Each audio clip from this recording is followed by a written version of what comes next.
அம்மா உன்னை விட்டு போயிட்டேன்னு எப்போதும் நினைக்க கூடாது. அப்புறம் இன்னொன்னு, நீ சந்தோஷமா இருந்தாதான் அம்மாவும் சந்தோஷமா இருப்பேன். எனக்கு முழு நம்பிக்கை இருக்கு.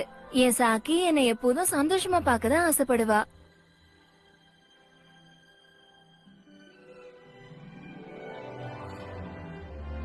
புரிஞ்சுதா கண்ணா?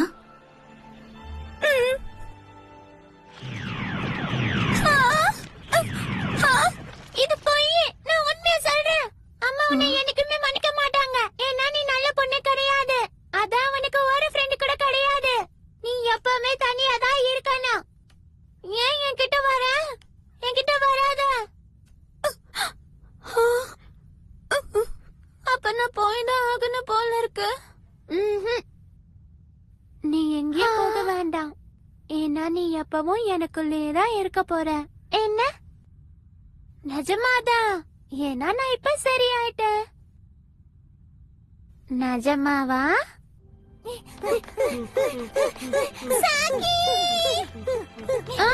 நீங்க எல்லாம் வந்துட்டீங்களா? இல்ல, அது இன்னும் இங்கதான் இருக்கு. ஆனா அந்த கெட்ட கனவு நல்ல கனவு ஆயிடுச்சு. ஒரு நிமிஷம் பயந்தே போயிட்டேன். ஹலோ ஃப்ரெண்ட்ஸ், ஆக்ஷன் எல்லாம் போதும், நிப்பாட்டிரலாம். போர் அடிக்குது, கொஞ்ச நேரமாவது விளையாடலாமா? பயமா இருக்குப்பா. அது சரி, இதுக்கப்புறம் பயப்படுற மாதிரி எதுவும் இருக்க மாதிரி எனக்கு தெரியல. நம்ம கனவுல இருந்து வெளியே போனோம்னா ஜாலியா விளையாடலாம். வாங்க, கனவுல இருந்து வெளியே போலாம். ஆனா போறதுக்கு முன்னாடி நாம எல்லாரும் ஒரு வேலை செஞ்சாகணும். Kasukabe defence. நேரத்தை Shinchan. Kasukabe defence force fire.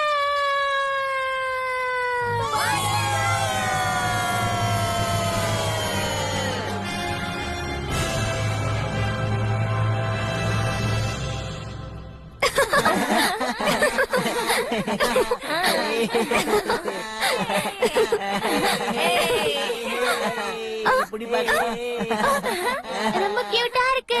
இது என்னது? லக்கி சாமன் நினைக்கிறேன். அப்படியா? ஹலோ ஃப்ரெண்ட்ஸ், என்னோட லெட்டர் படிக்கிற நேரத்துல நீங்க சந்தோஷப்படுவீங்கன்னு நினைக்கிறேன். நீங்க எல்லாரும் நல்லா இருக்கீங்கல்ல? நான் இங்க ரொம்ப சந்தோஷமா இருக்கேன். உங்க கூட இருந்த அந்த தருணங்கள் ரொம்ப நல்லா இருந்துச்சு. டாட், வீட்டுக்கு போலாமாமா? உங்களுக்கு ஒண்ணு தெரியுமா ஃப்ரெண்ட்ஸ்? எங்க அப்பா ஒரு யூனிவர்சிட்டில ரிசர்ச் பண்றாரு, கெட்ட கனவால பாதிக்கப்பட்டவங்களை காப்பாத்துறதுக்காக. எங்க அப்பா என்கிட்ட ப்ராமிஸ் பண்ணிருக்காரு, வெக்கேஷன் வரும்போது உங்களெல்லாம் பார்க்க அவர் நிச்சயம் என்ன கூட்டிட்டு வருவாரு. உங்கள் அன்பு சாக்கி. ஆயிரம் சொல்லு, ஆனாலும் அந்த கனவு உலகத்துல ஜாலியா இருந்துச்சுப்பா. ரொம்ப சரியா சொன்ன. வாங்க, நம்ம எல்லாரும் அதே ஸ்பாட்டுக்கு போவோமா? நீ என்ன சொல்ற ஷின்சான்? எந்திரி எந்திரி, இங்க எதுக்காக தூங்கிட்டு இருக்க ஷின்சான்? இவன் நிஜமாவே தூங்கிட்டான் போல இருக்கு. தூங்கும் போது தான் போய் அழகா இருக்கா. சாக்கியோட லெட்டர் பெருசா இருந்துச்சுல்ல, அத படிக்க படிக்க தூங்கிட்டான். ஷின்சான் எப்பவும் திருந்தவே மாட்டான். இப்ப இவ கனவு உலகத்துல போயிருப்பான்.